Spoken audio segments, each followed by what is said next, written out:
नमस्कार, दर्श न्यूज देख रहे हैं आप और मैं हूं आपके साथ दक्षा प्रिया। लोक जनशक्ति पार्टी रामविलास से जो कैंडिडेट्स फाइनल हुए हैं उनमें खगड़िया से कैंडिडेट है राजेश वर्मा और इनसे ही बातचीत करते हैं।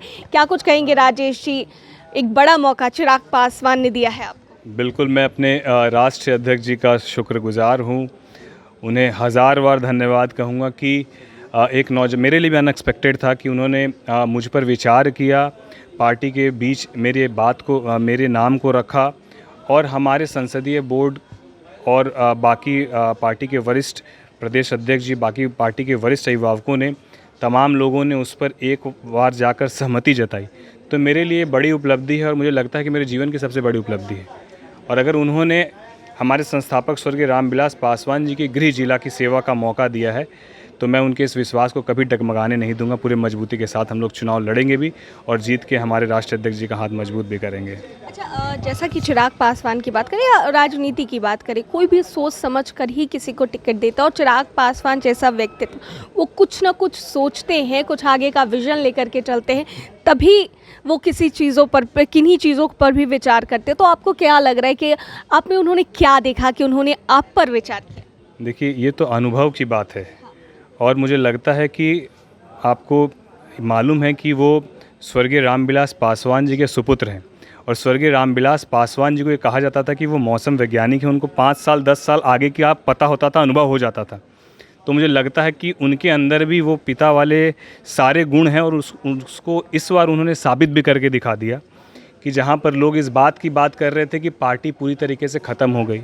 हम लोग 2019 में पार्टी में जुड़े, 2020 के चुनाव के बाद 1 साल के बाद हमारे राष्ट्रीय अध्यक्ष जी का संघर्ष आप लोगों से छुपा नहीं है। तो कई लोग हम लोगों को भी कहे कि पार्टी अब ख़त्म हो चुकी है, कई लोग पार्टी उस वक्त छोड़े भी, लेकिन हम लोगों को इस बात का विश्वास था और हम लोग उनके विज़न को देख रहे थे कि अगर आपके इंटेंशन अच्छे हैं, विज़न अच्छे हैं और आपने अपने स्वार्थ को छोड़ दिया प्रदेश के हित को देखते हुए, तो इसका मतलब आप एक ब्रॉड माइंड के हैं और आपने एक बड़ा विज़न लेकर चला है।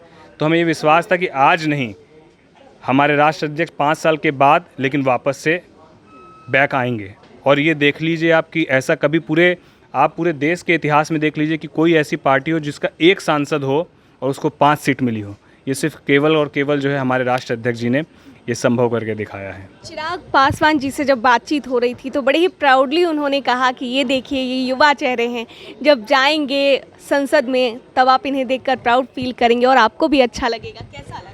ये बिल्कुल हमारे लिए एक भावुक क्षण जैसा है कि उनका ये विश्वास उसको मेंटेन रखना एक बड़ा चैलेंज है कि उनके इस विश्वास को बनाए रखने के लिए कोई त्रुटि, कोई गलती अनजाने में भी ना हो।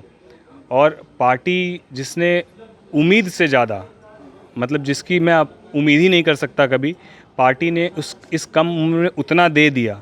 तो मुझे लगता है कि पार्टी की जो सोच है वो पार्टी, चिराग पासवान जी भी ये चाहते हैं कि आने वाले 10-20 साल में वो उनके ऐसे युवाओं की फ़ौज पूरे बिहार से, जाति विशेष को देखकर नहीं, यदि आपके अंदर, मैं आपके माध्यम से पूरे बिहार के युवा साथियों को भी कहना चाहता हूँ, ये एक मैसेज है उन सभी युवा साथियों को कि चिराग पासवान एक ऐसे नेता है जिनको इनसिक्योरिटी नहीं है इस बात की कि कोई युवा मेरे सामने जो है तेज़ तर्रार आकर और हमारे सामने राजनीति करे। वो उसको अपॉर्चुनिटी देखते हैं, इनसिक्योरिटी नहीं, वो अपॉर्चुनिटी उनको लगता है और उस अपॉर्चुनिटी वाले लोगों को अपॉर्चुनिटी देने का काम करते हैं। तो हमारे नेता बिहार में ऐसी फ़ौज तैयार करना चाहते हैं कि शिक्षित पढ़े लिखे लोग जब सदन में, देश के सदन में, बिहार के सदन में यदि बात करेंगे तो एक पूरे देश में एक मैसेज जाएगा कि अब वो वाला बिहार नहीं रहा। अब लोग इंटेलेक्चुअल लोगों बेसिस पर बात कर रहे हैं, अब लोग आइडियोलॉजी पर बात कर रहे हैं, अब लोग एक विज़न पर बात कर रहे हैं। तो उनकी एक लॉन्ग विज़न का, एक लंबे आगे के 10 साल के आगे का उनका एक सोच है। तो हम लोग उसको ही पसंद करते हुए उनके साथ हैं और आगे भी रहेंगे। काफ़ी कम उम्र में मौका मिला है खगड़िया का, अगर आप नेतृत्व करते हैं, सांसद बन जाते चुनाव जीत करके, तो क्या कुछ प्राथमिकता रही? देखिए, किसी भी क्षेत्र की पहली प्राथमिकता मुझे लगता है कि मैं 5 साल तक बतौर डिप्टी मेयर नगर निगम में रहा हूँ और नगर निगम में हम लोग मूलभूत समस्याओं का ही समाधान करते हैं, चाहे वो नल, जल, रोड, नाली, पानी, बिजली, आवास, इन तमाम विषयों को हम लोग हर दिन देखते थे। और ऐसा कोई दिन नहीं हुआ 5 साल में कि सैकड़ों की तादाद में लोग नहीं आए हों और अपनी समस्याओं को नहीं बताए हों। तो मुझे लगता है कि आज भी मूलभूत समस्याएं ऐसी है जिससे लोगों को पहले उभारने की आवश्यकता है, तब हम कोई बहुत बड़ी बातें करें। और छोटे मुंह बड़ी बात करना मुझे लगता है उचित भी नहीं होगा कि मैं बोल दूं कि वहाँ मैं एयरपोर्ट ले आऊँगा या मैं वहाँ पर कोई बड़ा ऐसा कुछ कर दूंगा। मुझे लगता है कि पहली प्राथमिकता मूलभूत समस्याओं से निजात दिलाना है, और इसके अलावा 2-3 प्राथमिकताएं ज़रूर मेरे जहन में हैं, जिसमें युवाओं के रोज़गार को देखते हुए, बेहतर स्वास्थ्य सेवा को देखते हुए एक मेडिकल कॉलेज की मेरी इच्छा है, मेरा विज़न है। और साथ ही साथ जो फूड पार्क जिसका हमारे संस्थापक ने इनॉग्रेशन किया था, उद्घाटन किया था, जो पूर्ण नहीं हो पाया, उसको पूरा अंजाम तक पहुंचाना, ये मेरी प्राथमिकता ज़रूर है। साथ ही साथ माँ कात्यायनी का एक बहुत खूबसूरत मंदिर है वहाँ पर, और मुझे लगता है कि खगड़िया वासी का एक खगड़िया वासी नहीं बल्कि आसपास के भी ज़िलों के लोगों का एक बहुत शक्तिपीठ की तरह हम लोग उस माँ का मंदिर को देखते हैं। तो मुझे लगता है राज्य स्तरीय का दर्जा वहाँ भी मिलना चाहिए, ताकि पर्यटक आ सके, रोज़गार बढ़ सके, हमारे खगड़िया की पहचान राज्य स्तर, देश स्तर पर हो सके। वो सारी हमारी प्राथमिकताओं में ज़रूर है।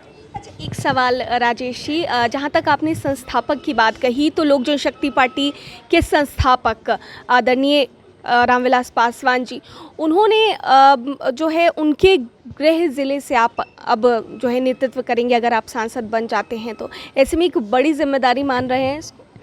ये तो सौभाग्य की बात है। यदि आप जिस पार्टी से आप जुड़ते हैं और उस पार्टी के संस्थापक के गृह जिला की सेवा करने का यदि आपको मिले, वहाँ के लोगों की सेवा करने का मौका मिले, तो ये वैसी ही बात है जैसे आप घर में अपनी माँ बाप की सेवा करते हैं और उसको समझते हैं कि आपको पुण्य मिलने वाला है। वैसे ही राजनीतिक रूप से हमारे संस्थापक के गृह जिला की सेवा करना मतलब मेरे लिए कहीं ना कहीं एक पुण्य कमाने का जैसा है। तो मैं उसको बिल्कुल बेशक इसको बिल्कुल इग्नोर किया ही नहीं जा सकता। और ये मैं फिर आपको कह रहा हूँ कि ये मेरे लिए बड़ी अपॉर्चुनिटी है, और मैं इस अपॉर्चुनिटी को कभी भी, विश्वास को और इस अपॉर्चुनिटी को कभी भी मैं हमारे राष्ट्रीय अध्यक्ष जी के सामने सर नहीं झुके, उनका ये प्रयास मेरा हमेशा रहेगा। बहुत बहुत शुक्रिया। तो ये थे हमारे साथ राजेश वर्मा, जो कि खगड़िया से चुनाव लड़ने जा